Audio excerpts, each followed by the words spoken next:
5 State Land Board. I'm going to call our meeting to order. We will start off today with our consent item regarding approval of the minutes of the December 10th, 2024 State Land Board meeting. And welcome to our new members of the board, one returning in a different role and a brand new one. So it's nice to have you, Treasurer Steiner and Secretary Reed. Secretary Reed, would you like to make a motion on the minutes? Would, Madam Chair, move approval of the minutes from the December 10th, 2024 State Land Board meeting. Thank you, Mr. Secretary. Do I hear a second? Second. Thank you, Madam Treasurer. Are there any discussion on the minutes? Any objections to the minutes? Seeing none, minutes approved. We'll move on to our action items. Item number 2 for this morning is related to Rocky Habitat designations. And I do not believe we have any public testimony for this. That's correct. No public testimony. Director Walker, would you like to introduce the item? Good morning, Governor and members of the Land Board.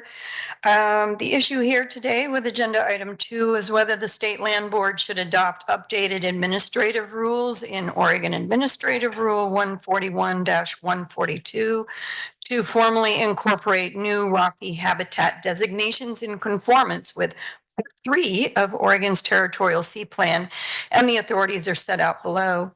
On August 13, 2024, the State Land Board authorized the department to initiate the rulemaking, rules governing the establishment and management of marine reserves and marine protected areas in Oregon's Territorial Sea. The marine rocky habitats are integral to the unique landscape and seascape of the Oregon coast, providing a safe harbor for many species. The Territorial Sea Plan, originally published in 1994, is managed by the Ocean Policy Advisory Council, also known as OPAC, and the Department of Land Conservation and Development, DLCD, and outlines clear policies and direction for strong site-based management and for protection of unique ecosystems along the Oregon coast. And it outlines the state's rocky habitat management strategy. And you can see that in Appendix E of the Territorial Sea Plan. The department is following through on a responsibility to amend OAR 141-142 with those updated designations of rocky habitat sites in conformance with the community-informed work completed by OPAC and DLCD. Public involvement, there was quite a bit. It went on for 3 years. So this was a very involved process. It was finally adopted in April of 2023, and the public process directed several outcomes, including this rulemaking required by the Department of State Lands, Oregon Department of Fish and Wildlife, and the Oregon Parks and Recreation Department. Appendix B will show you a notice of the proposed rulemaking that was filed with the Secretary of State's office on October 1, 2024. There was a public review and comment period, and all information is posted to the DSL website. In total, the department received 1 comment. That's in Appendix C. The Confederated Tribes of Coos, Lower Umpqua, and Siuslaw Indians supports the changes, but requested that tribal provisions of the Territorial Sea Plan also be included in a new tribal standalone section of the administrative rules. The department consulted with the Department of Justice and elected to include the new provisions with some minor changes. Unfortunately, due to specifics in the rulemaking process, the department cannot accommodate the tribe's request to make a standalone rule. However, the department was able to incorporate their comments as 3 new sections under the general provisions of OAR-142-0020, 7-9, and that's in Appendix A. My staff reached out to the tribe on several occasions, both by email, mail, and phone, and have not heard back whether they approve of what we did, but we're making the assumption they no longer object. Therefore, the department recommends the Land Board adopt the proposed changes to OAR 141-142, and if adopted, those rules, the proposed rules, will go into effect immediately upon filing. It's been a long process, but it's been a good one. Thank you, Director Walker, for the introduction. And I know sometimes they go straight to the motions. I'm going to try not to do that today and here on out, so we can make sure we get questions and comments on the record before we take a motion to go to a vote. So are there any questions or comments? And I will go to the treasurer. You're in the little square. I see you raising your hand. We'll start with you, Madam Treasurer. Thank you, Madam Governor. Director Walker, educate the newbie in the team. Because these will go into effect immediately, obviously the public needs to be notified.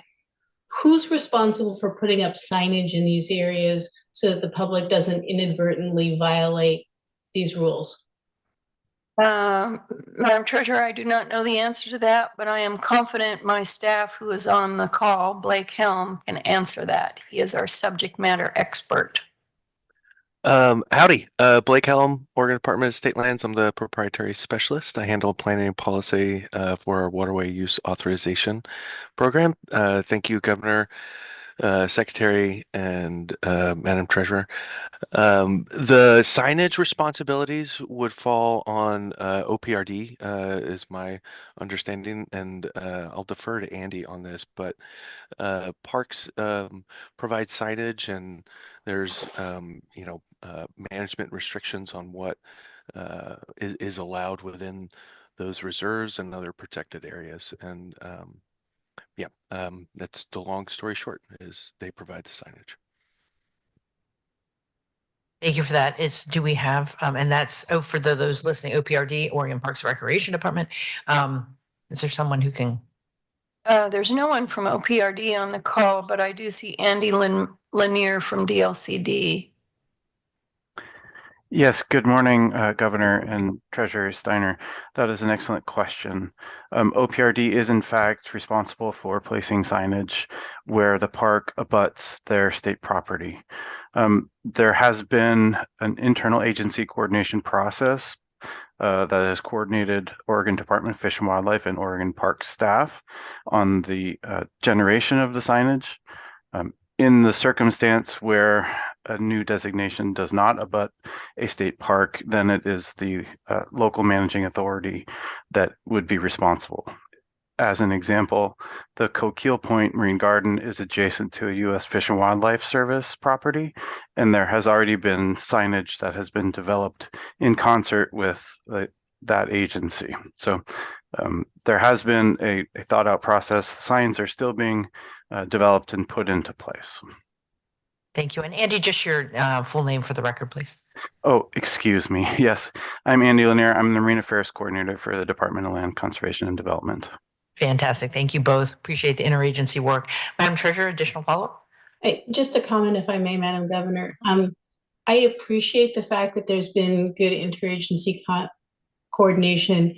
When you have multiple state agencies and federal ones involved, things can fall through the cracks, and I don't like setting the public up for failure, right? So it'll be great to know that this signage and whatever is proceeding apace, just so that people, because what's the point of having the rules if we don't actually protect the areas and because people don't know what they're allowed or not allowed to do. So thank you very much. Thank you, Madam Treasurer. Mr. Secretary? Thank you, Madam Chair. Just a quick clarification, Director Walker. I heard your description of the exchange with the tribe and the fact that they did not reply to the change, but just to make sure I understood correctly, the intent of the change you made was to accommodate the substance in a slightly different format that was consistent with the other requirements. Did I have that right? Yeah, that's correct. Mr. Secretary, I almost called you Mr. Treasurer. Sorry. That is correct. It's exactly what they wanted, only it's just in a different form in the rules. Thanks. And thank you on that note. I do appreciate the response to the CT Clusie Tribal Nation.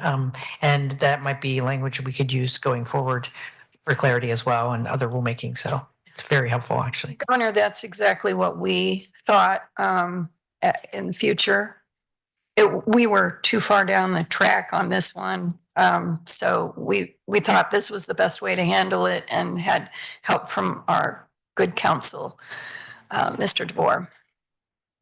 Yeah, that's a good approach. So appreciate that. Any other questions or comments before we entertain a motion? Mr. Secretary. Chair, I move approval of the recommendation and adoption of the proposed changes to the rules. Thank Second. you. And a second by Madam Treasurer. Thank you both. Any other questions, any concerns or objections to the motion? Not seeing any, hearing any, motion approved. Thank you all. We'll move on to item number 3. Potential sale of filled lands on Hayden Island and Multnomah County. Okay, I've brought Chris Castelli up to the table and he can fill you in on what's going on here. Absolutely. Can you all hear me okay? Great. Well, good morning, Governor Kotek, Secretary Reed, and Treasurer Steiner. For the record, my name is Chris Castelli, and I'm the Deputy Director of the Land Management Division here at the department. Next on the agenda, we have an action item related to a potential land sale on the western side of Hayden Island. And before we kind of work through that agenda item, which is 3 in your packet, I just want to note that joining us today is the applicant, Bill Warnicke from the Oregon Department of Transportation, representing the Interstate Bridge Replacement Group. If you have any questions about the project and need for the sale, Bill can speak to that. We actually have quite a few people from our real property group here today too, including John Gessner, our land transaction analyst, who's handling that for the department as well. So on to agenda item 3, the issue is whether the state land board should authorize the department to initiate due diligence and to inform the public about a potential sale of approximately 65 acres of filled land on Hayden Island in Multnomah County to the Oregon Department of Transportation. The authorities are set out below in the agenda item. Most of Hayden Island is located west of I-5 bridge near the Oregon-Washington border and within the channel of the Columbia River. In statehood, Hayden Island has been altered by fill, accretion, and erosion. The highly developed eastern side of the island is within the city of Portland. Actually, there's quite a few waterway leases that we administer on that eastern side. In contrast, the largely undeveloped western side of the island, sometimes commonly known as West Hayden Island, is outside the city of Portland, but still within the city's urban growth boundary. The western side is subject to city comprehensive plan designations. It is not subject to city zoning. Recently, there is interest in preserving the land as open space. Let's see if we're already on that slide. Perfect. The site proposed for sale is on the south shore of the western side, where there are formerly submerged and submersible lands now filled, known as the South Shore lands. These are owned and managed by the department. The current zoning for South Shore lands is multiple use forest, which generally can be used for timber, agriculture, conservation, recreation, hazard mitigation, and compatible associated uses. These lands are currently undeveloped, bare lands, or open space. Since October 2023, upon land board approval, the department has been working with the Port of Portland to clarify title on parcels of land owned by both parties on West Hayden Island. This agreement is close to being finalized. Concurrent with this effort, on November 12th, 2024, ODOT applied to purchase the South Shore lands. The application to purchase is part of ODOT's involvement in the Interstate Bridge Group and efforts to replace the I-5 bridge over the Columbia River. The Interstate Bridge Group is seeking to use these lands to satisfy anticipated compensatory mitigation requirements for impacts related to bridge construction associated with this list of possible permits required or needed in agenda item 3. As part of compensatory mitigation, the land must be maintained in a natural state to offset the impact of the new bridge on the surrounding environment, and ODOT would be required to manage the land for that purpose in perpetuity. If you authorize the department to go forward with due diligence today, we will open up a 45-day public comment period on the proposed land sale. The agenda item said 30, but we think that this will rise to the level of having an extended public comment period. So we were planning to do a 45-day notice. Interested and impacted parties would be notified of the application, including adjacent landowners, affected local, state, and federal agencies, holders of authorizations, local port districts, who's also an adjacent landowner, locally federally recognized tribes, watersheds, estuary programs, soil and water conservation districts, and other interested persons. The Due diligence period also allows the department to pursue reports related to archaeological, environmental, and wildlife resources, evaluate the land's value to the people of the state of Oregon and to the Common School Fund, where any proceeds from the sale will be deposited, conduct a mineral evaluation, and complete any land use processes if necessary for the sale. When all that work is done, the department will return to the land board with staff findings as well as a recommendation or request on the sale of the surface and subsurface lands. With that said, the department today recommends the land board authorize the initiation of due diligence for the South Shore property on Hayden Island in Multnomah County for a potential sale to ODOT. With that, we'll be happy to answer any questions. Thank you. I would like to hear from ODOT before we take any questions, because you might answer a lot of the questions people might have. So Mr. Warnicki, if you would just identify yourself for the record and let us know why ODOT is asking the potential purchase. Yeah, thank you. Bill Warnicki, ODOT employee assigned to the Interstate Bridge Replacement Program. I'm the Deputy Environmental Manager there. And we're interested in this property on West Hayden Island to satisfy a couple of our compensatory mitigation needs. Our new bridge will have massive foundations to provide the seismic stability that we're going to require of that structure. And that's going to create a net fill in the floodway, which we're going to offset by removal on West Hayden Island. So that's a City of Portland code requirement. And so we're looking to remove some of the dredge spoils that have been installed on that DSL property. While we're doing that, our intent is to improve habitat for listed salmonids and other aquatic species in North Portland Harbor, Oregon Slough. And so that removal will provide salmon habitat, offset our fill in the floodplain, help satisfy our natural resource mitigation needs for the City of Portland.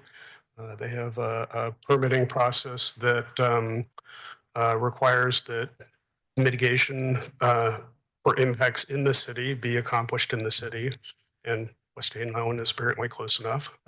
So that's our intent. If you approve the sale, we'll buy the land, put a conservation easement on it, and that conservation easement will allow further restoration and enhancement on that site. So we have a series of construction packages that will be built as part of the Interstate Bridge Replacement Program. The first one, the Columbia River Bridge, but subsequent work in North Portland and North Portland Harbor will also need natural resource mitigation. Thank you very much. Questions? I'm going to go to the treasurer first because I cannot see if you have your hand up.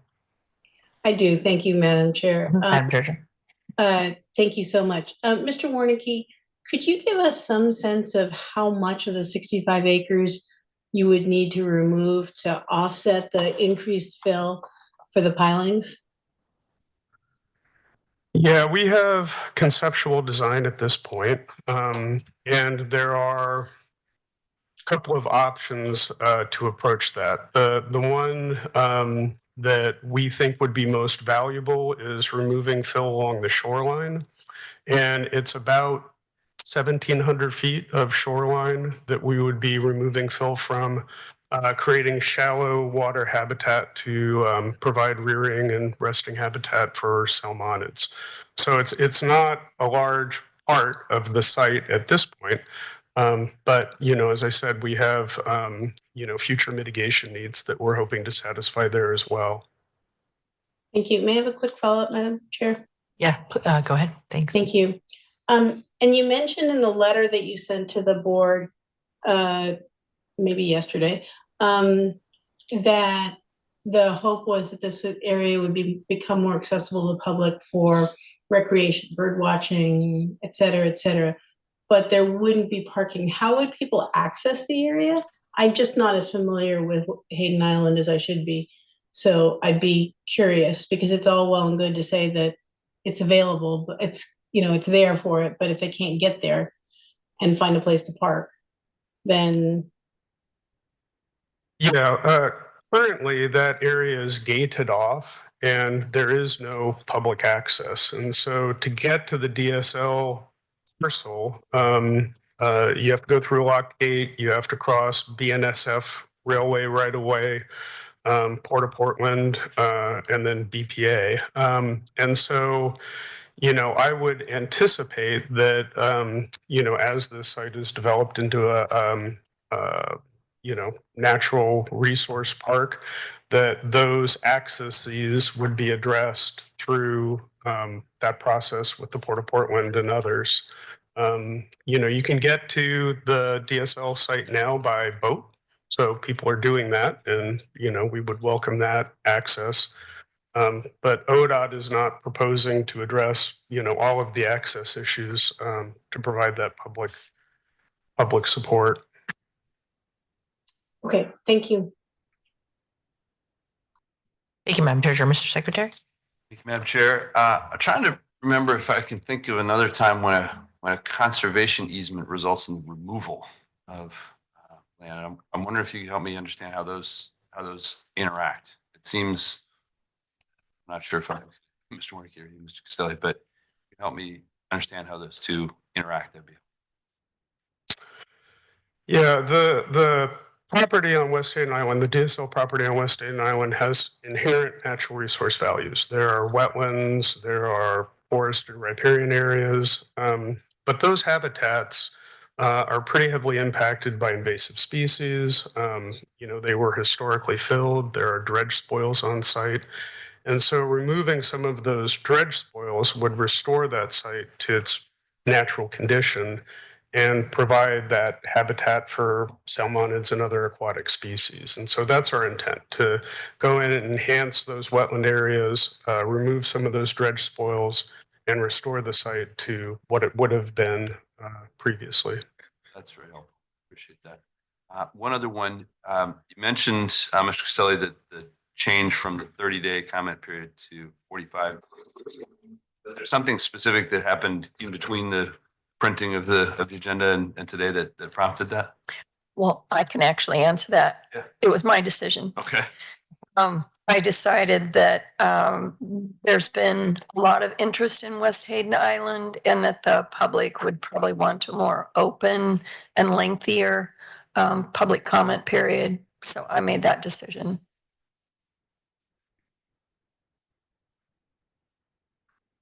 Thank you, Mr. Secretary. Mr. Warnicki,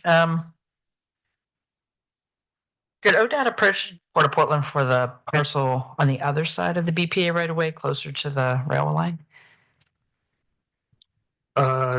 No, we haven't. We had a site visit this fall with DSL and the port, and we walked through that area, but we have not talked with them about purchasing that. And it is your professional opinion that the DSL plot of land is more appropriate for restoration than, say, the other side? I guess I'm worried about the distance. So I don't know. How are you getting the fill? What's your plan to get the fill? We have two options. One would be to barge it offsite, and the other would be to use the existing access road to truck it offsite. We still have due diligence to do on our side to determine the best way of approaching that construction. We understand that there are a couple of potential sites that we could spoil that material. Port of Portland is looking for material for the airport, as I understand it. And Ross Island is looking for material to restore that site. So if we were to barge it, we could barge it upriver to the Willamette and potentially spoil it on Ross Island. Thank you for giving me a projection of what you might consider that's helpful, knowing that you need to figure that out. So how does that relate to the due diligence? How does that relate to our timeline? What will we know when? Because I think this is an important piece of information for the community. For the record, this is my old district. I've been on the island. I have walked the island. I understand the challenges there. And, it's not pristine, But to get back to some restoration on parts of the shoreline would be really helpful. So I'm just trying to understand the timing of this. So the 45-day public period is about this potential sale of the land while the agency is doing their due diligence around all the other things you have to examine. And then you'll be back at some point here. That's correct, Governor Kotek. Yeah, so Division 68, which we administer these rules under, say we'll have a public comment period. It doesn't say how long it is. And these land sales can take a while to do. We don't have a statutory deadline like we do with a regulatory permit to make a decision one way or the other. And it's not uncommon for people to come forward with an application. It's pretty easy to get in the door and it to take quite a bit of time and back and forth. And Treasurer Secretary Reed has probably seen some of these over the years.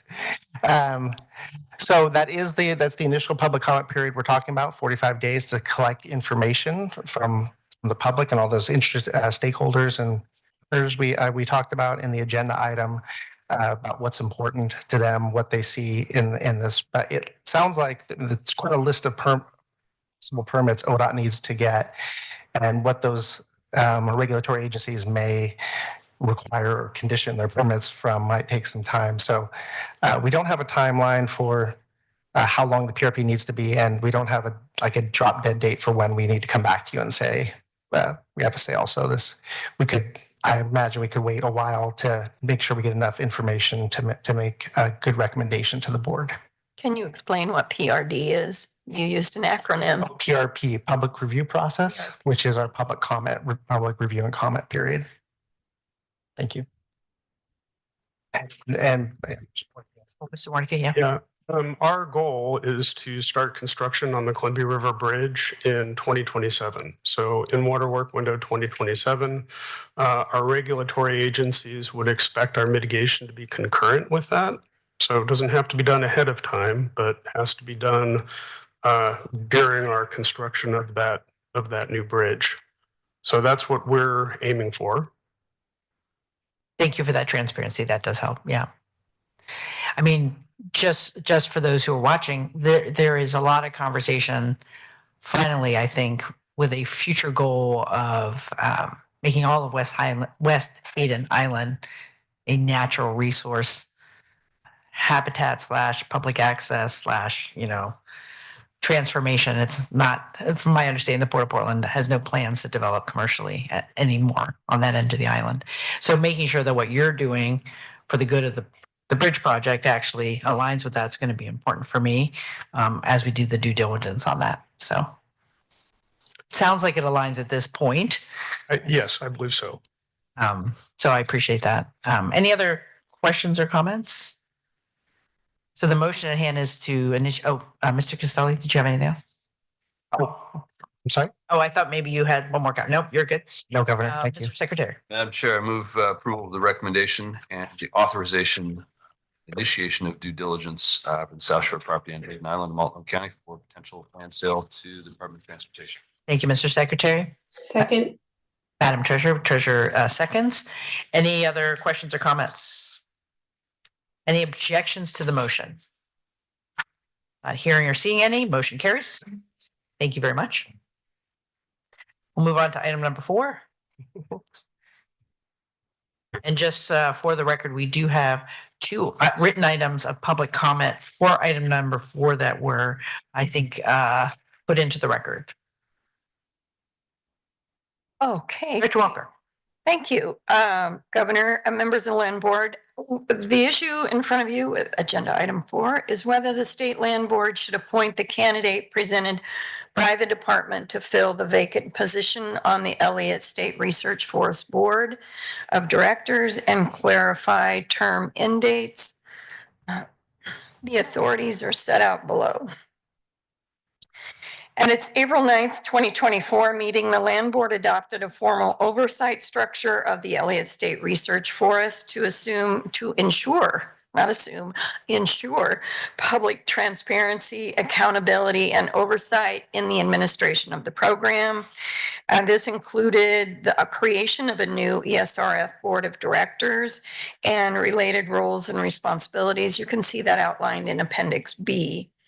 The board may consist of 7 or 9 voting members to be appointed by you all here at the Land Board, as well as 1 non-voting member designated by the lead research entity for the Elliott, which is still yet to be determined. The Land Board appointed 6 initial members in June 2024 and 3 additional members in October of 2024. Due to the recent untimely passing of an ESRF board member, the department is asking the Land Board to fill this vacancy and restore the board to 9 members. The oversight structure of the Elliott commits the Land Board to strive to appoint members reflecting a full complement of relevant experience or expertise in subjects related to the mission, management policies, and operations of the research forest, as well as a demonstrated interest in the success of the program. The now vacant position represents forest conservation, biodiversity, and wildlife protection interests. The department has worked within this community and with the Land Board assistance to identify potential candidates who can represent these interests and subject matter expertise. And the proposed candidate in Appendix A is Caitlin Lovell, who was identified through that process. And Ms. Lovell is here today if you wish to ask her any questions. Additionally, due to multiple staggered appointments in 2024, the ESRF board term and dates need clarification to ensure consistency and efficiency in the department's engagement with the Land Board on the oversight of the Elliott. So going forward, should you approve this today, 3 of the 9 board seats will end each year on October 15, with new appointments or reappointments made at the Land Board's October meeting. So October will be your Elliott for sure meeting. There was a great deal of public outreach, as you can see, but before I make the recommendation, I just wanted to say a few words about Bob.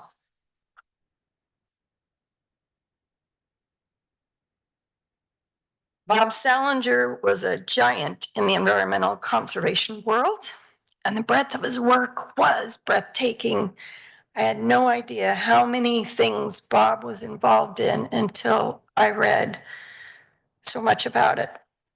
He was a dogged environmentalist and a lawyer, a very smart one, with his North Star fixed on the well-being of critters and their habitats. But he was also a human being who knew how to bring others into appreciating his values by showing he could appreciate theirs. Bob's legacy will certainly surround us, as it does in all parts of Oregon where he made a difference.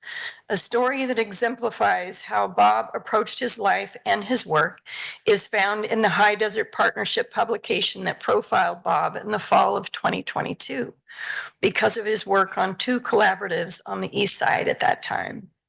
The author called Bob a, quote, collaborating lifer, which is not far from the truth. As Bob goes on to say in the article, I think we've demonstrated that we can disagree and still continue moving forward. Sometimes people in collaboratives focus simply on what you agree upon. But I think really sometimes the true test of a collaboration is whether you're able to disagree and still move forward. Are you able to continue to see enough value in those collaborative efforts? And have you built enough trust that even though you disagree, you are able to transcend those disagreements and still work together? You know, it doesn't mean you ignore them. It means that you keep talking. This is the Bob Salinger I knew. This is the Bob Salinger who stayed at the table for the Elliott for nearly 7 years when I only asked for a 1-year commitment. And he always reminded me of that. This is the Bob Salinger who helped all of us deliver the core values we had established for the Elliott based on the Land Board's direction in 2018. And I know Caitlin Lovell is as committed to these core values as Bob was. And as I mentioned, she's here today if you'd like to ask her any questions. Therefore, the department would recommend the Land Board clarify the board term end dates and fill the vacancy on the ESRF Board of Directors by appointing Ms. Caitlin Lovell as identified in Appendix A, subject to a positive background check. And that's about all I can get out right now because Bob was very close to all of us. And as you can see in that one photo, that was in October when we passed the forest management plan out of this body. And I gave him a hug after that meeting. And we don't normally hug each other, but we were both so delighted. And we're all going to miss Bob. I just want to thank him for all the work he did to get us where we are today on the Elliott. Thank you, Director Walker.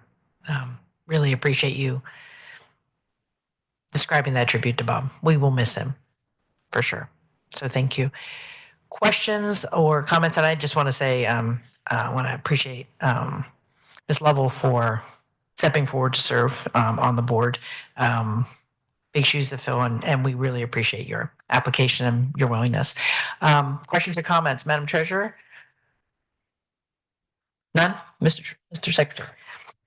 Thank you, Madam Chair. I think a couple reactions. One, I guess I'll circle back to it after I make a brief comment. It's sort of unfair in a sense to Ms. Lovell to be having this conversation in this context. She stands on her own. She's got qualifications, and we'll get back to that in a moment. But as the person who was here when we started this particular adventure, it does feel very odd to be talking about the Elliott and not see Bob somewhere in the back of the room. And I don't think it's a stretch to say we wouldn't be in this spot without him. So while we continue to move on and recognize that contribution and the really central role he played in putting us here, I don't think he would want us to do anything but, as the director talked about, continue to talk about the places we agree, disagree. So, Lovell, you are your own person, and we're glad you're with us because this adventure needs to continue. We all have got a stake in it, so I'm excited you're willing to take this on, and I appreciate the conversation we're having. And Governor, if I might, I might spring this on Ms. Lovell, but I'd like her to just come up so the people on the TV watching can see who she is. Could you just come forward and introduce Director yourself, please?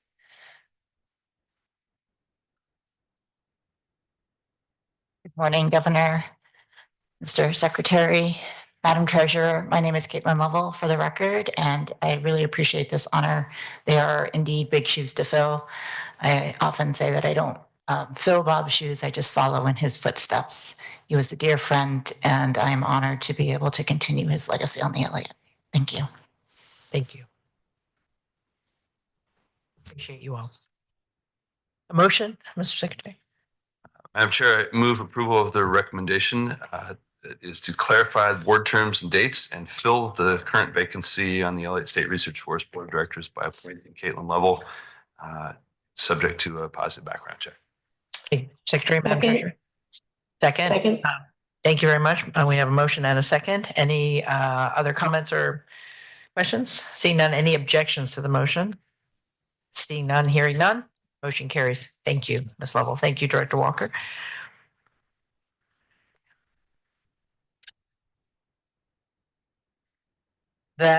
Those were the three action items for the land board today. Now we're moving on to informational audit items. And the first one is item number 5, Common School Fund Audit Report. Director Walker.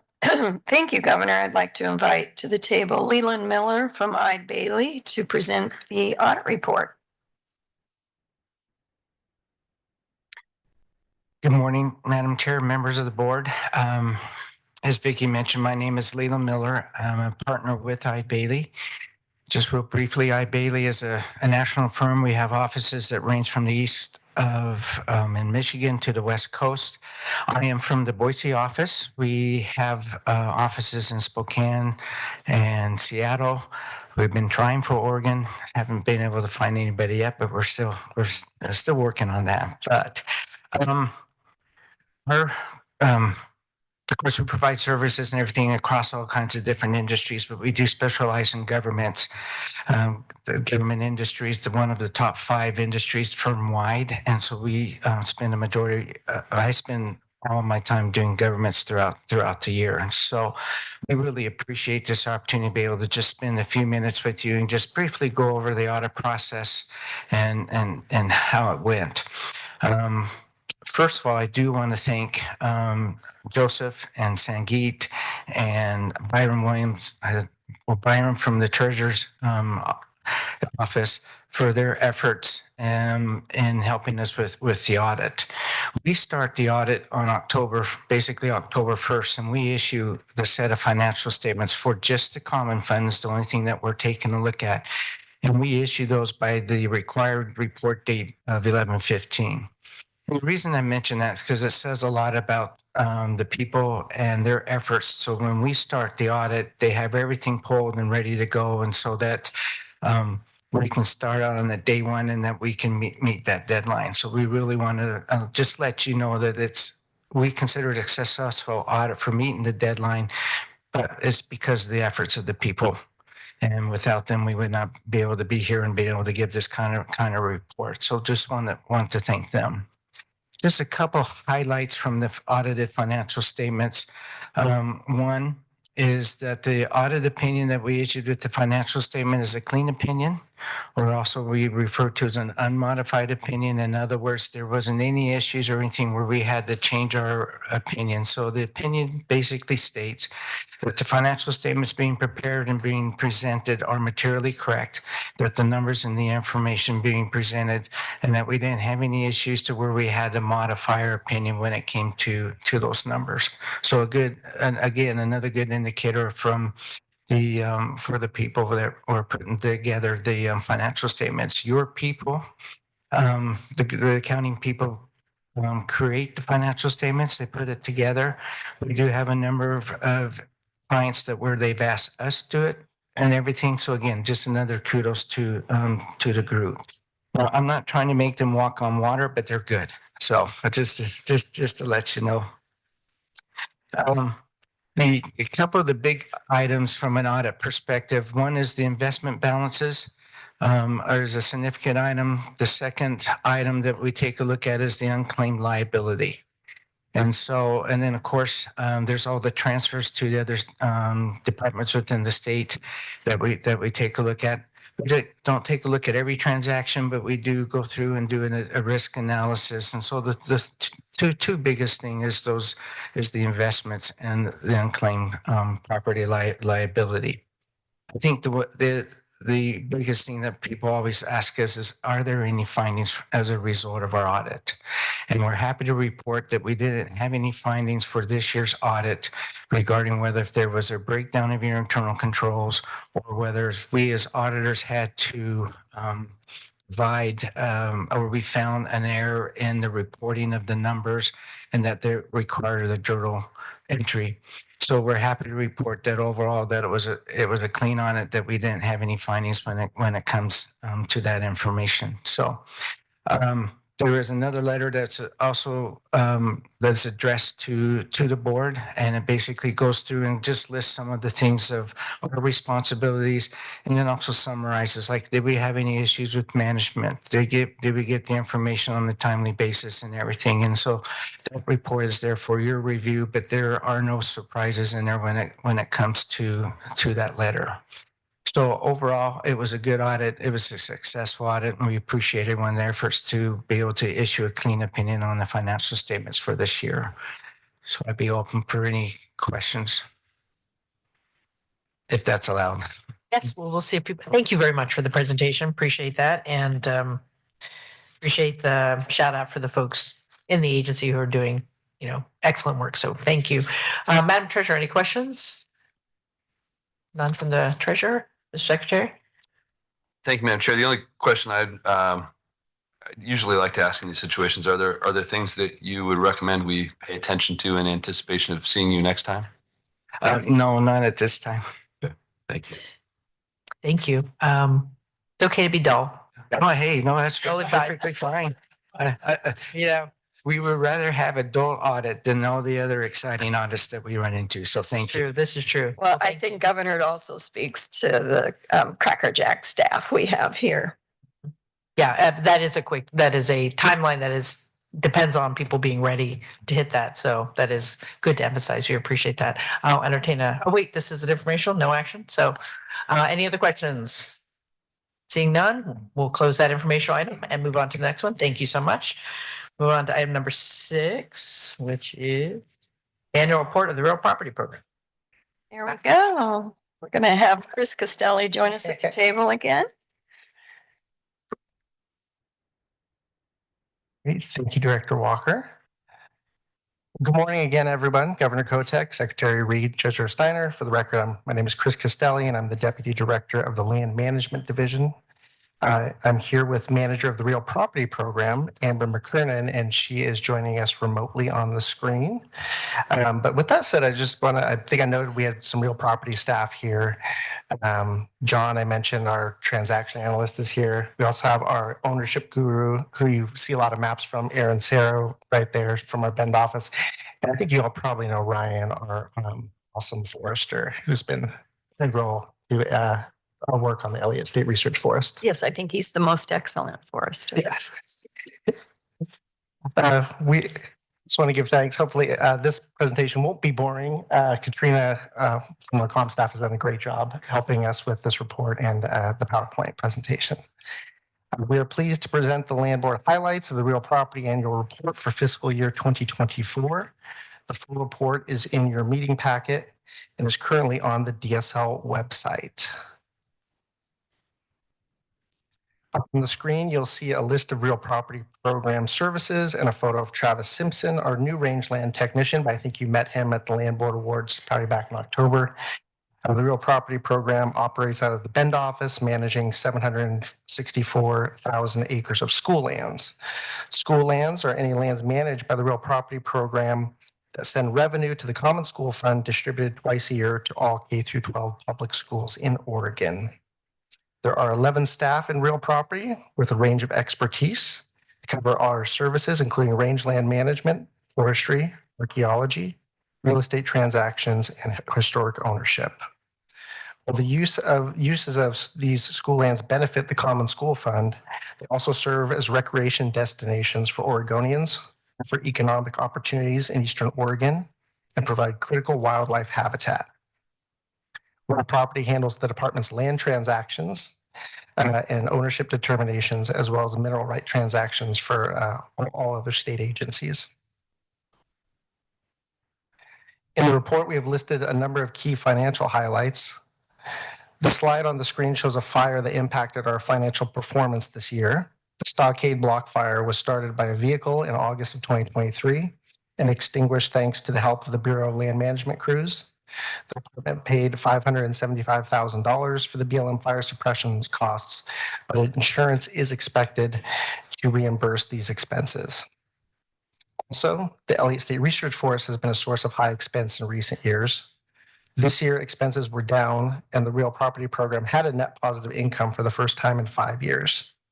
The appendices in the report include multiple tables for anyone interested in digging deeper into the fiscal performance of the program. And I will now turn it over to Amber to share 3 takeaways from fiscal year 2024. Hello, can you hear me okay? Yes, we can. Thank you. I'm Amber McKernan, Real Property Program Manager for the Department of State Lands. I'm going to cover the takeaways for this report. Our first takeaway addresses expanding management on forest lands. The Real Property Program has 2 transitions underway that will reduce costs and increase overall forest land revenue. Select forest lands are transitioning to department management from Oregon Department of Forestry Management, and the Elliott State Research Forest will be managed as a distinct program by a new program team. In regards to the first point, the program hit a milestone this year in completing our first timber sale since at least the 1950s. If we can go to the next slide, please. This photograph shows a 70-acre thinning project. Yep, that one. In Hood River County, which earned $650,000 for the Real Property Program. This is a win for the Common School Fund, as well as the community, as this forest is now healthier and less prone to catastrophic wildfire. The photo on this slide shows the work at the site. There are 2 more forestry projects underway for 2025 that may raise up to $1.4 million in revenue for the Common School Fund. We're continuing to identify forest lands that would provide the program a financial benefit by moving from ODF management to DSL. As I stated earlier, the other big impact to our forestry work is that the Elliott State Research Forest is becoming its own program within DSL, meaning real property staff will have more time for developing forest health projects similar to this 2024 project. Next slide, please. Yep, we're there. Enhancing rangelands through partnerships is a takeaway that at least 2 of the land board members might be familiar with, because we celebrated 14 rangeland partners here in October as Land Board Award winners. We depend on partners because for nearly all of fiscal year 2024, over 600,000 acres of rangeland were managed by 2 staff. A 3rd employee was hired in June. You saw a photo of him earlier. But this is a very lean staff. We rely on many partners to accomplish much of the habitat enhancement work needed on our rangelands throughout Eastern Oregon. In fiscal year 24, we treated over 6,000 acres of rangelands for juniper and invasive grasses. And if we go to the next slide, please, you can see an example in the field. This is in Crook County. On the left, you can see juniper trees encroaching on rangeland that is not DSL management. Each one of these trees can suck up to 35 gallons of water a day. While that drain on water supply has obvious implications for people and their livelihoods in the area, it's also devastating for native shrubs and grasses, the wildlife that depend on the habitat, and efforts to reduce wildfire risk.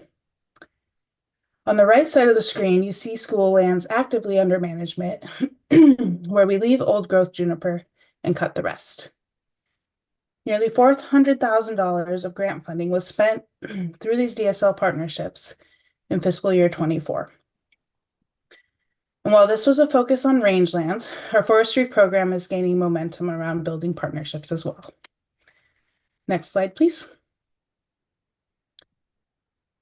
Our last takeaway is attracting renewable energy investment. Real property currently has over 22,000 acres under lease or license for solar energy development. For fiscal year 2024, these sites have collected $119,000 in demonstration fees. If these projects are constructed, the fees significantly increase, and these renewable energy leases will be our highest earning leases in the program per acre. Because of the performance potential, we're working on an analysis of all our lands to determine if they could be marketed as renewable energy sites for solar, wind, or geothermal energy. However, most school lands are in protected sage-grouse habitat or located too far away from transmission corridors. The image shown here is of solar panels on the 320-acre Gala Solar Project south of Prineville. This 56 megawatt project is located about 1/3 of a mile from DSL land, currently under lease for a future solar development planned to generate 103 megawatts. And now I'll pass it back to Deputy Director Castelli to talk about what's up ahead for the program. Great. Thank you so much, Amber.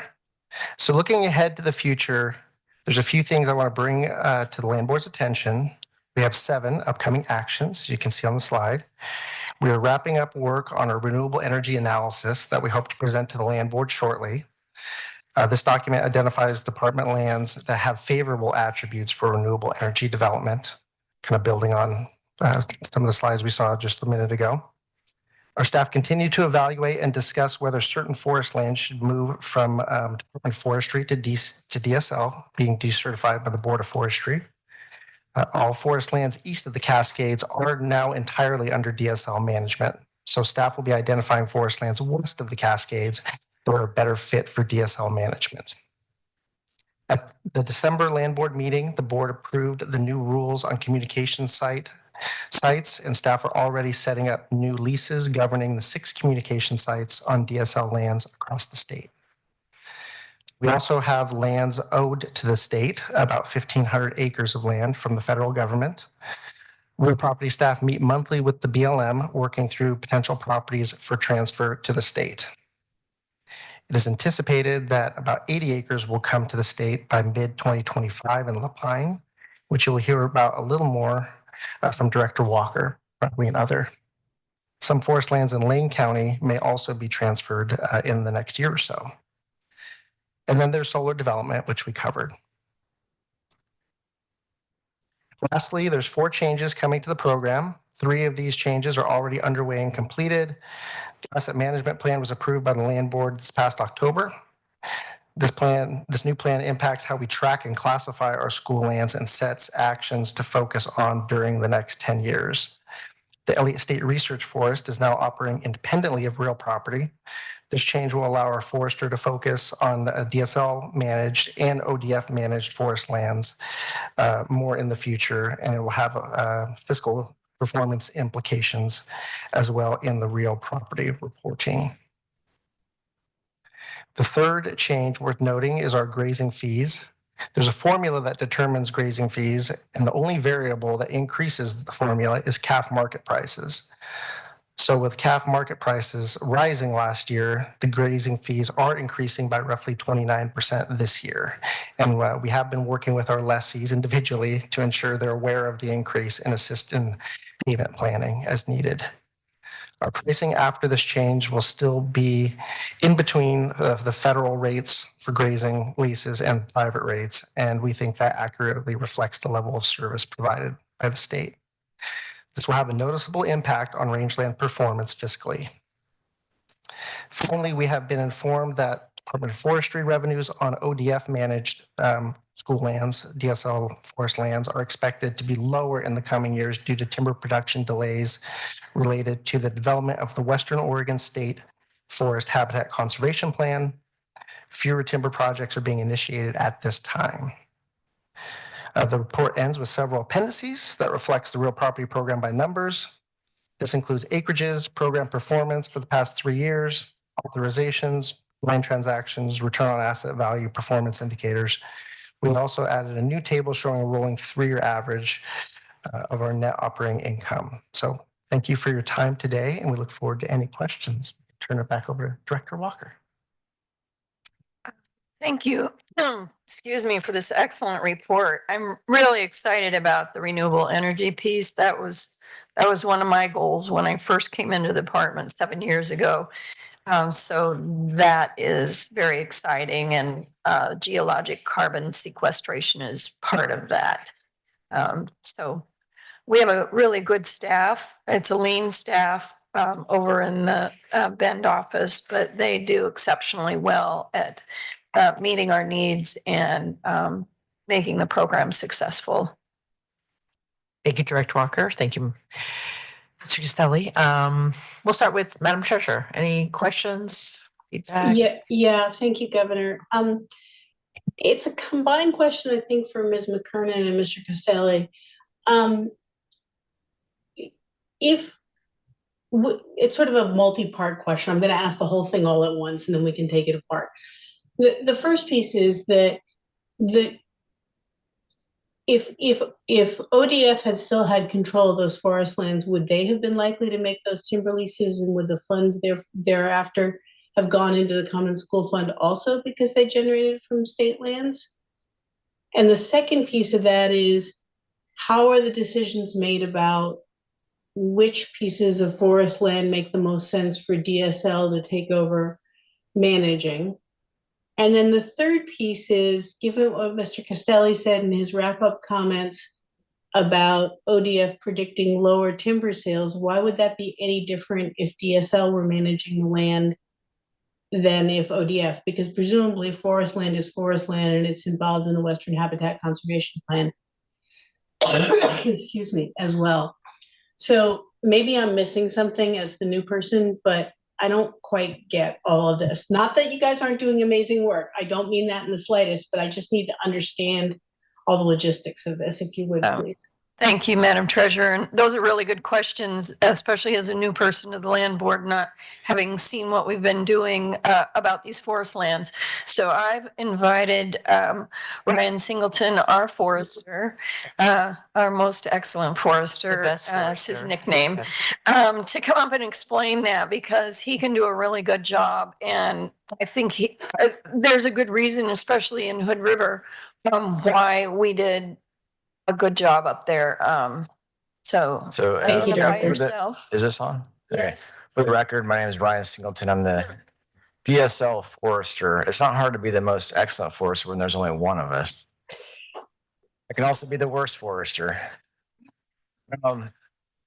We'd have to, we'll start with question one, but you might need to repeat that, Treasurer Steiner, so I can remember what that was.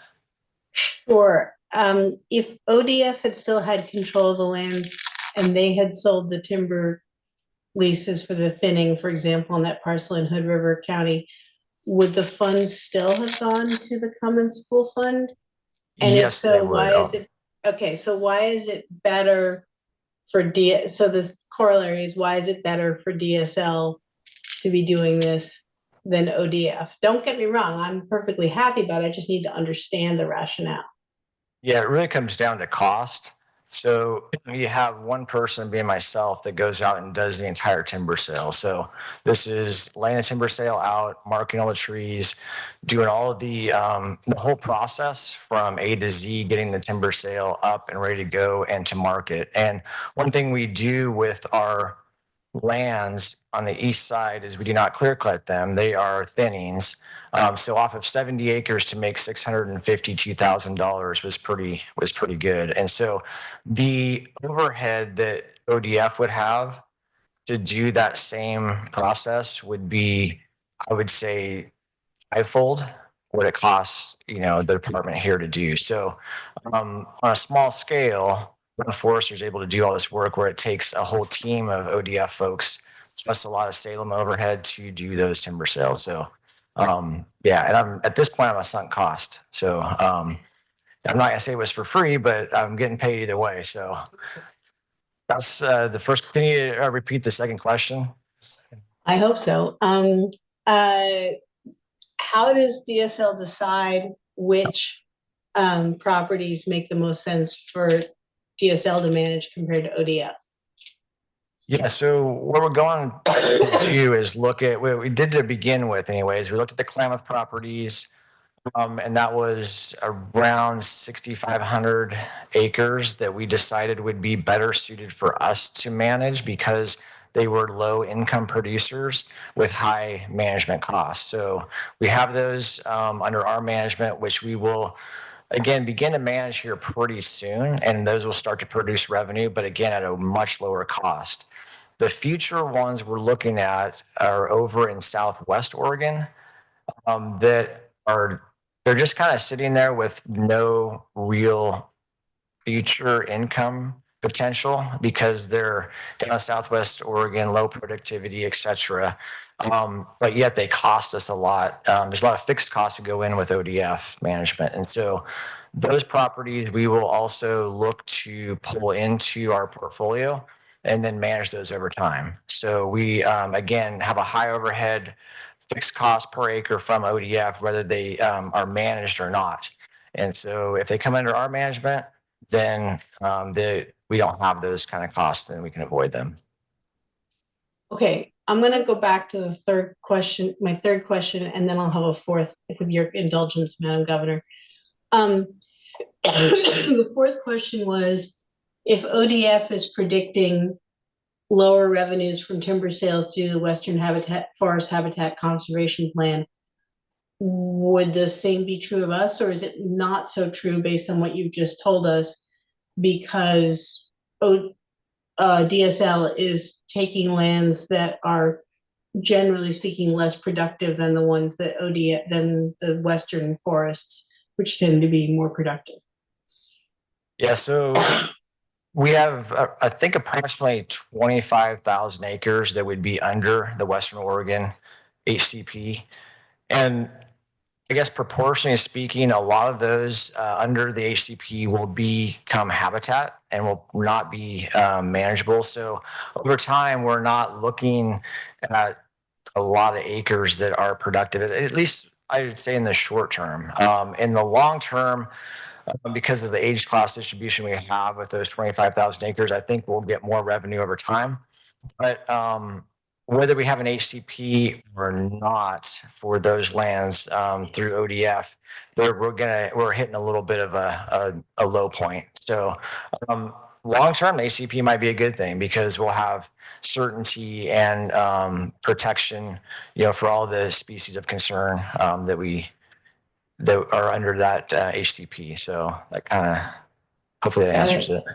Yeah, thank you. May I ask one more, Madam Governor? Yeah, go ahead. Thanks.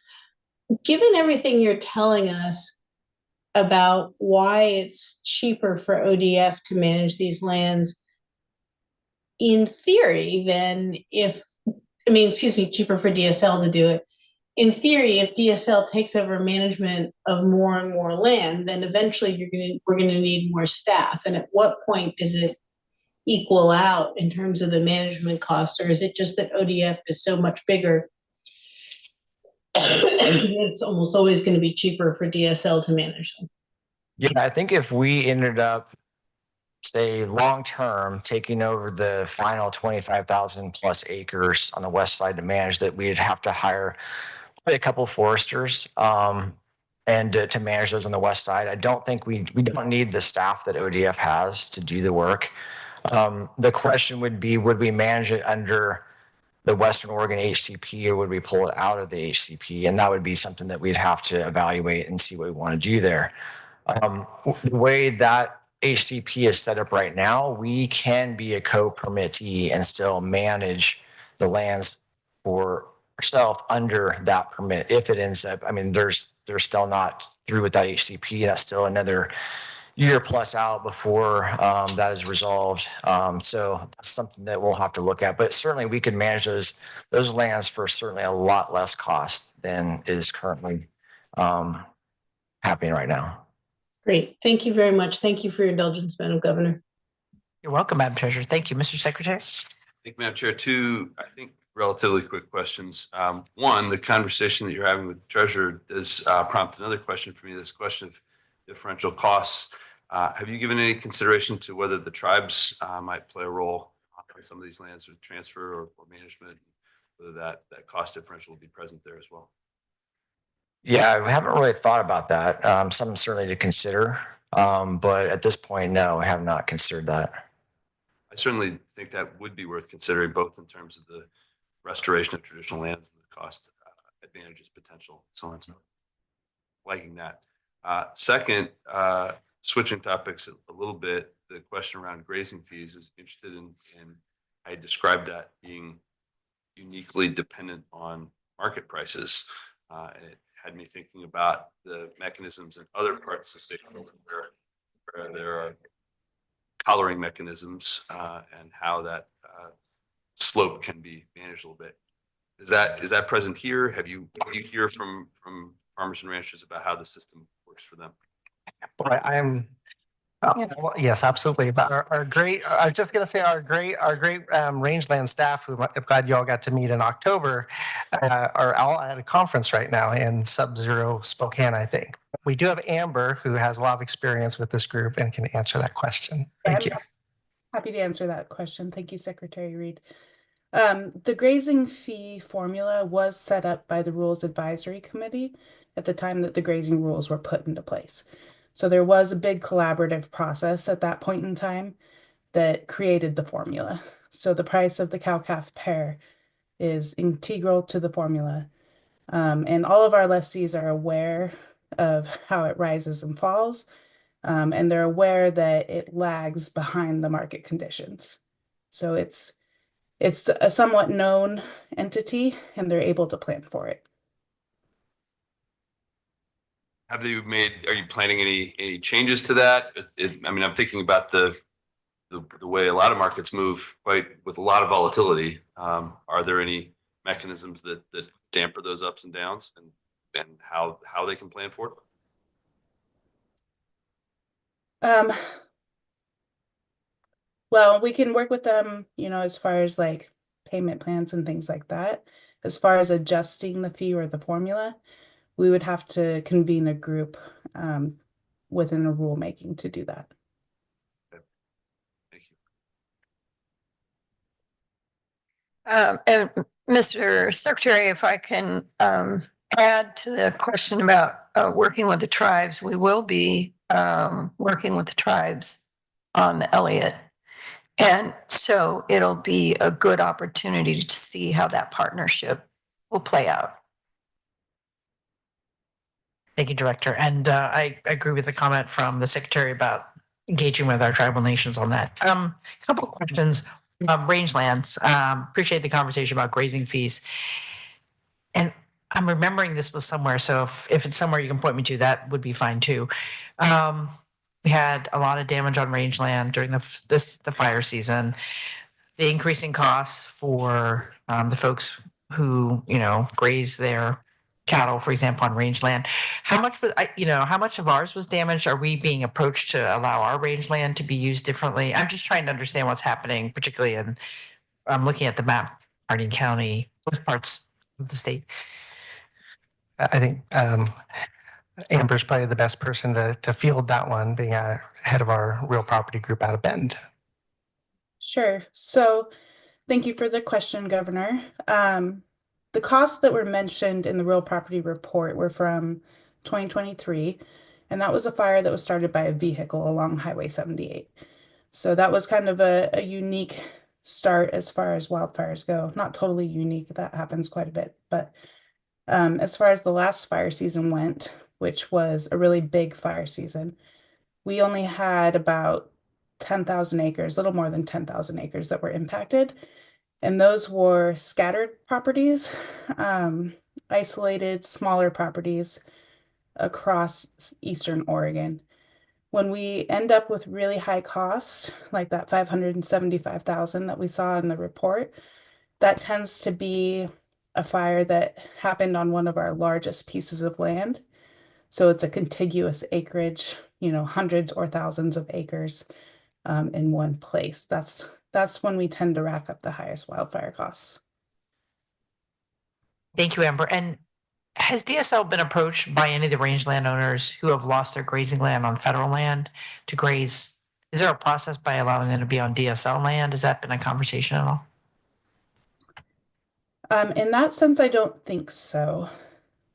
Well, we're very flexible working with our lessees. We do have really good working relationships with all of our grazing lessees. We do end up, if we have wildfire on our land, we do end up reducing grazing the following year, usually at least by 25%. So that can impact grazing lessees in that way. If we see overspill from federal lands where we have additional grazing on state rangelands, then we would be able to adjust the amount of grazing that would follow that season. So if we have a high impact one year, we would want to reduce the impact the following year. Thank you. And it might not be applicable to the land we have.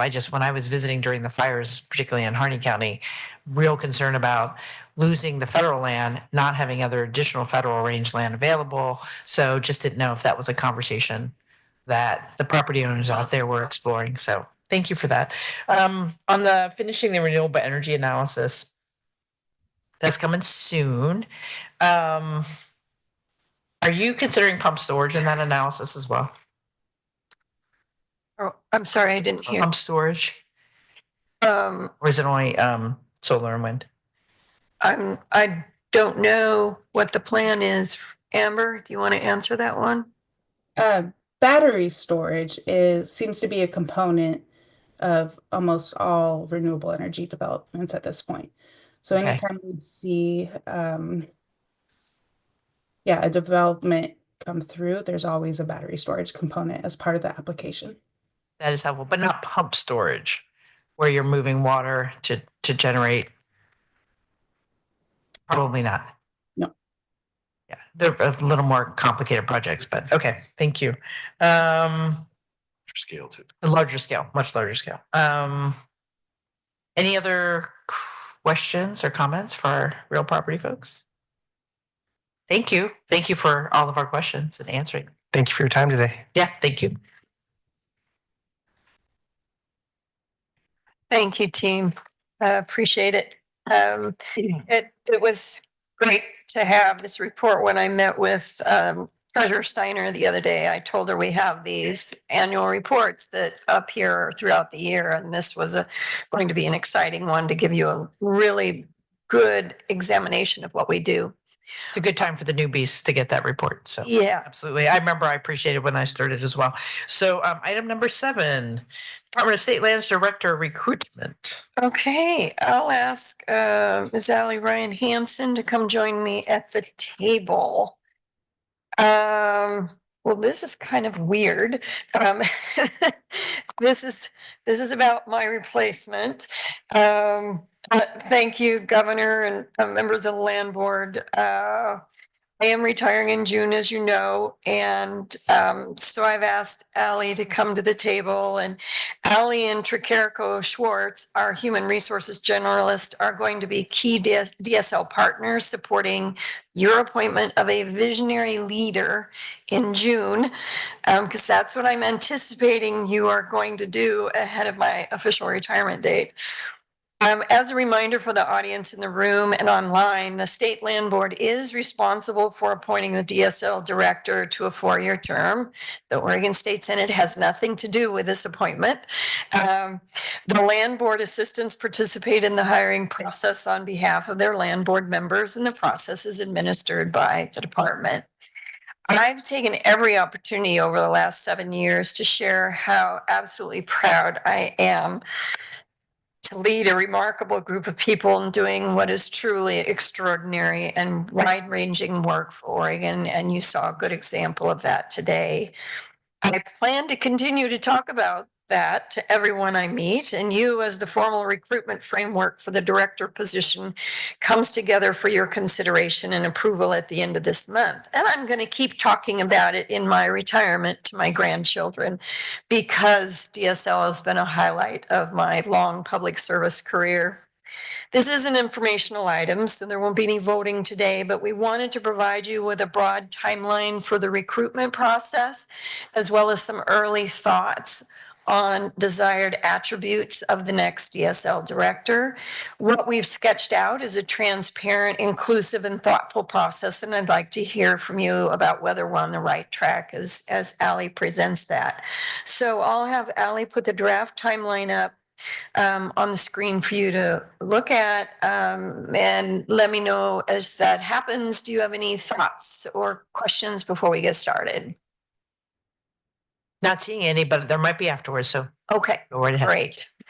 All right, Ally, it's all yours. Okay.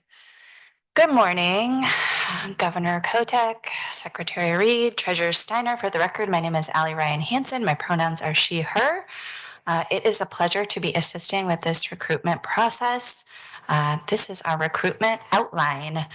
Later this month, we will hold a land board meeting for you to consider the recruitment framework and to hear public comment on the hiring framework.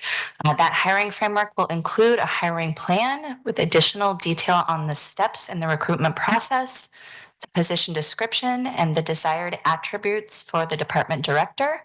We have started a draft, putting heads together with staff, and are starting to reach out to community, stakeholders, partners, tribes.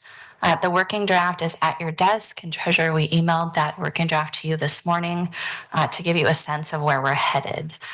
With an approved hiring framework, we'd open the recruitment for 30 days. That would take us through March. In early April, we'd be screening applications to identify candidates for interviews. By mid-April, we anticipate being in the interview process. What that process looks like is wide open. It's our sense that including the DSL team and the partners and communities and organizations and agencies that we work with is important to you, and we want to respect and hold space for that. We also want to support you and your land board assistants in designing a process that works for you. And then finally, in June, the land board will appoint a director. You may meet in executive session if the three of you want to together interview a final candidate or candidates. You will need to do that. Or if the hiring process to that point has resulted in a candidate you are able to appoint in a public meeting, you may do that. Governor, this is everything that we have prepared. We'd be happy to answer any questions you may have. Thank you so much, Ally, and thank you, Director Walker. So the goal here, just to reiterate for the public, is we have some draft timeline, a draft director recruitment document talking about attributes. We want to get some public feedback on that and then come back and finalize that so we can start on the recruitment process. So, Mr. Secretary? Thank you, Madam Chair. I appreciate the timeline and the attributes. I have three reactions to attributes, if that's what you're looking for at this point. Looking at the draft, I appreciate particularly the fifth bullet that talks about relationships with tribal governments. I think it is worth being even more explicit than that and going the next step to not stop at recognizing the importance of those relationships, but seek a person who has a commitment to acting on those and consulting and interacting in a government to government fashion with the tribal governments in Oregon. I also think there are two other bullet points I'd like to see something that reflects these. The idea in one case of a need for a proactive attitude and approach to public engagement, similar to what I was describing with tribes. The notion of all of the communities and groups that we interact with, and from owners to neighbors to communities.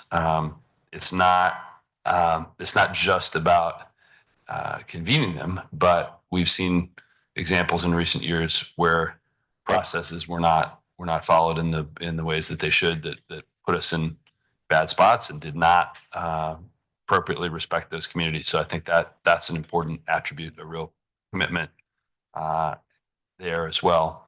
And then one that I think is even harder to articulate, but and it may be particularly for me, but I'd like to see someone who has the appropriate balance of impatience and urgency in all of these things that we're confronting. It's easy in a lot of cases to be more passive and less proactive than I think we should be. So something around the patience and urgency that I think we all feel on behalf of the people we represent and seek to serve.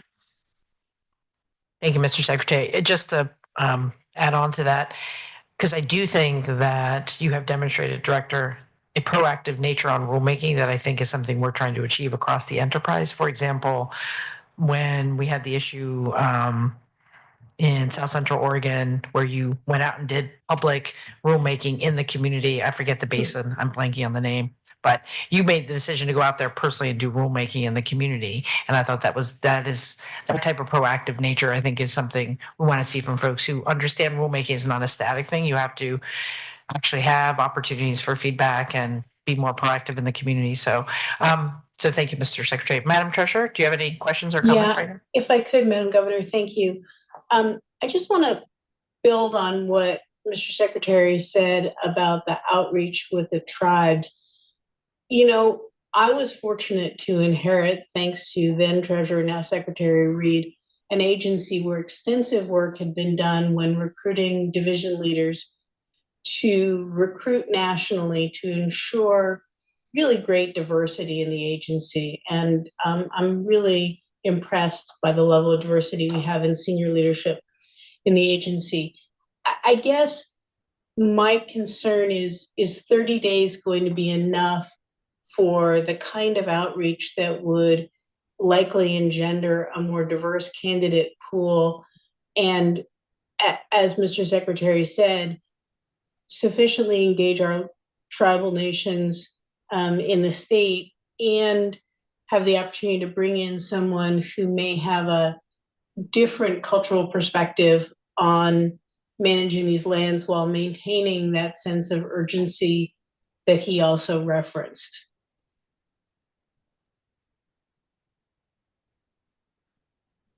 Thank you, Madam Treasurer. I was just consulting here with Jeff. One of the things that we have found with the larger number than I anticipate agency director hires that we've done is that we've opened for 30 days and then extended if necessary. So I think that should be an option.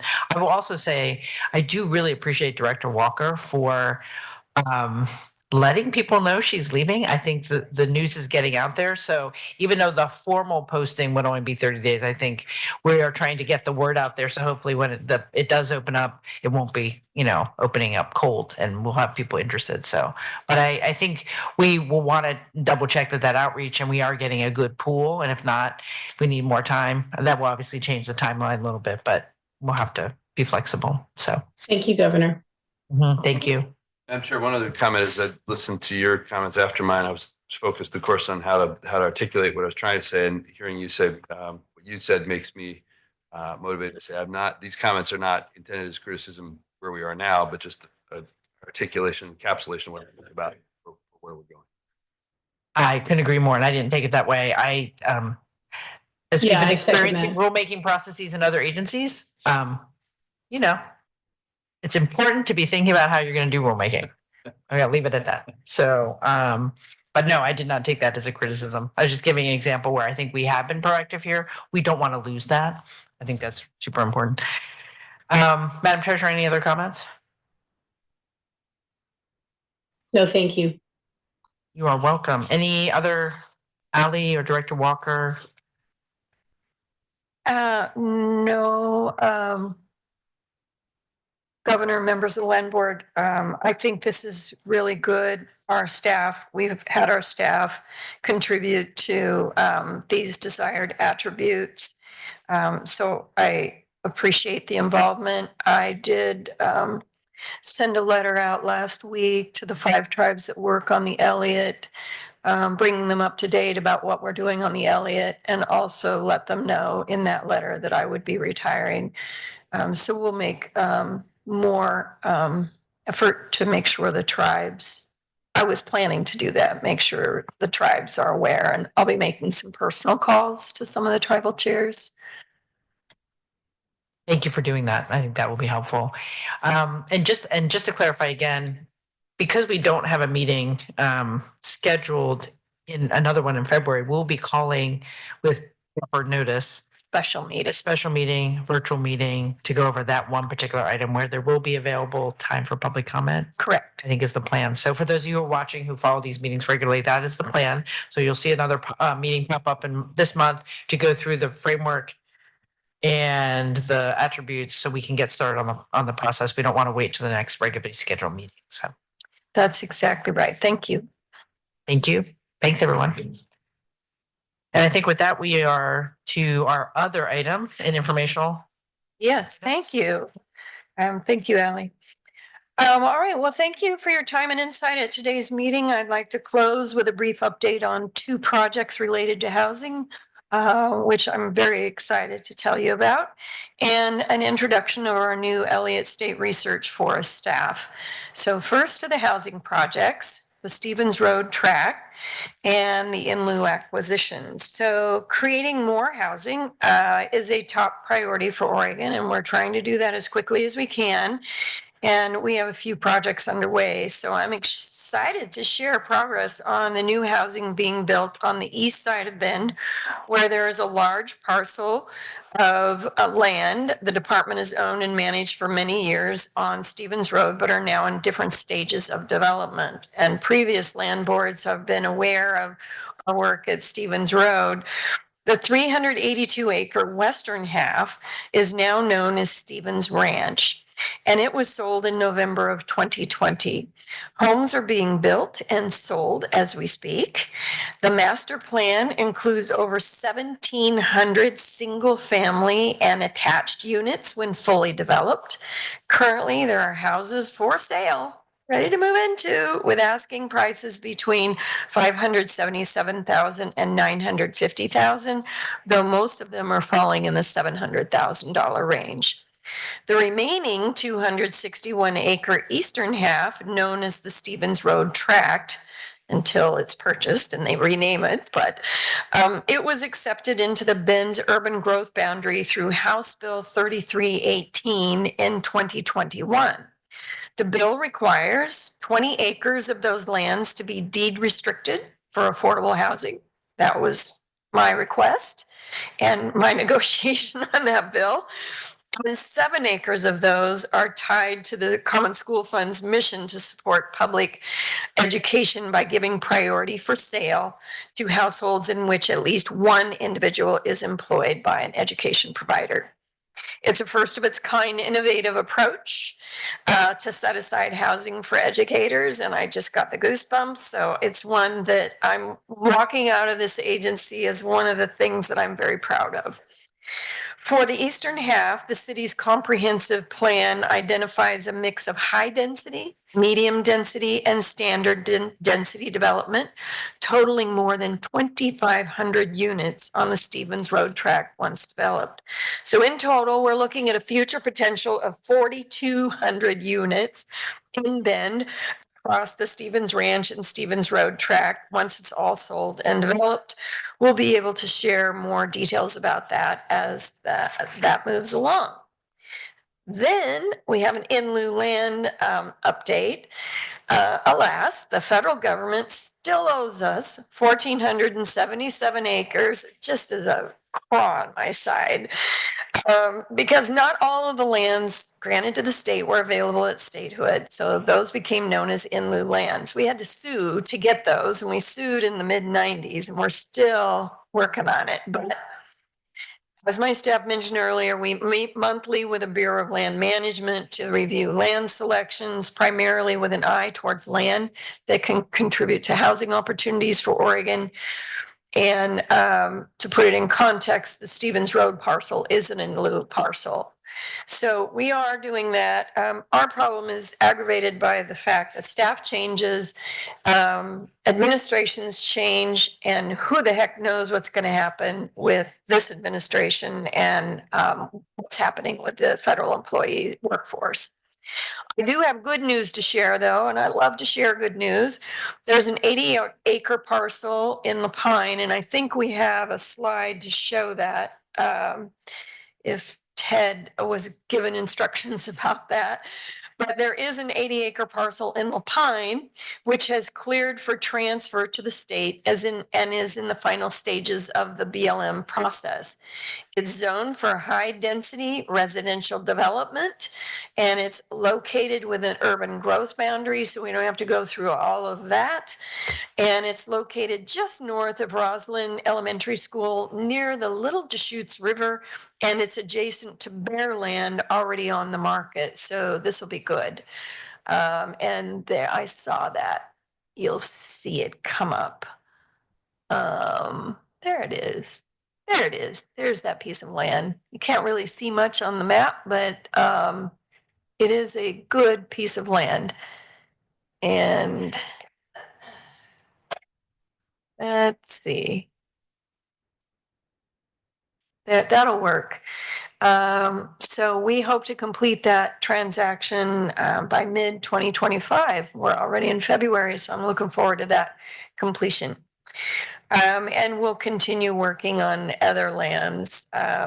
Sometimes the selections that BLM gives us are not very good, and we have to go through a lot of effort. So the next thing I'd like to do today is to introduce our staff, our new staff for the Elliott State Research Forest. Oh my gosh, we have staff. We're so excited. Our most excellent forester can't do it all. And with us on the screen, and you can put the map down, Ted, so we can see our smiling faces on the screen. We have 3 brand new staff, and Brett, our transition director, Brett Brownscombe, and Chris Castelli, our deputy director of lands, have been busy working hard to get them onboarded and to transfer knowledge, because Brett is leaving at the end of the biennium as well. And so with us on the screen in smiling faces is first up Darren Gooding. And Darren is the forest manager for the Elliott. Darren comes to us from the U.S. Forest Service in Baker City. Say hello, Darren.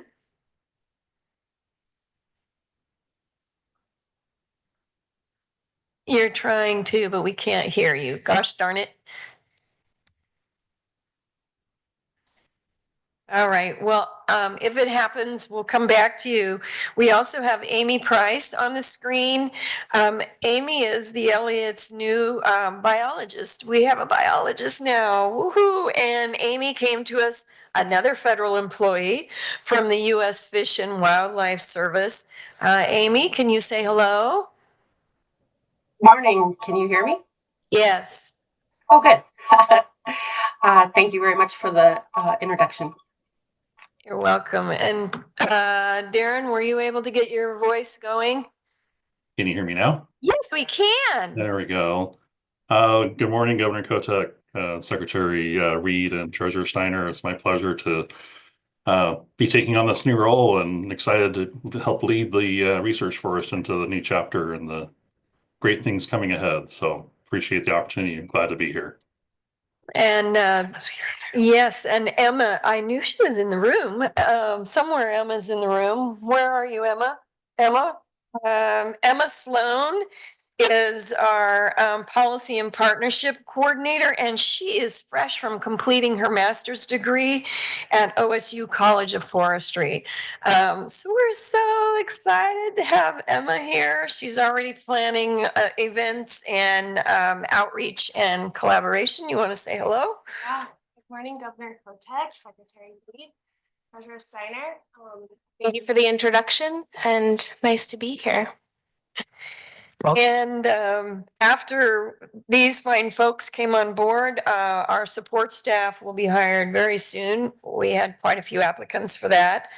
And research recruitment for a research coordinator and a forester's on deck.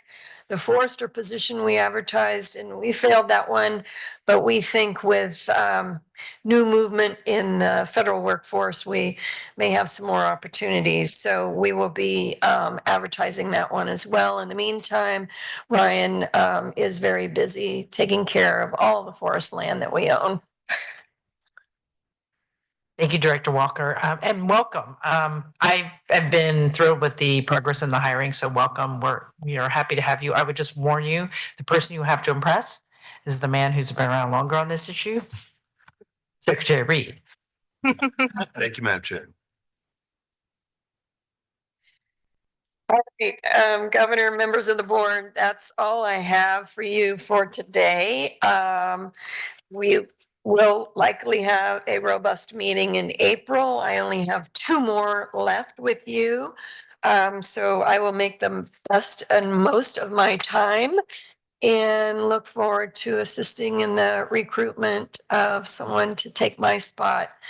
I just can't tell you how much I've really enjoyed this position, and thank you for the opportunity. Thank you, Director Walker. Well, we know you're going to work hard till the very end. So we really appreciate you and your entire team. If there are no other items, the good of the order, let's see any hands. We will adjourn the meeting. Thanks, everybody. Thank you.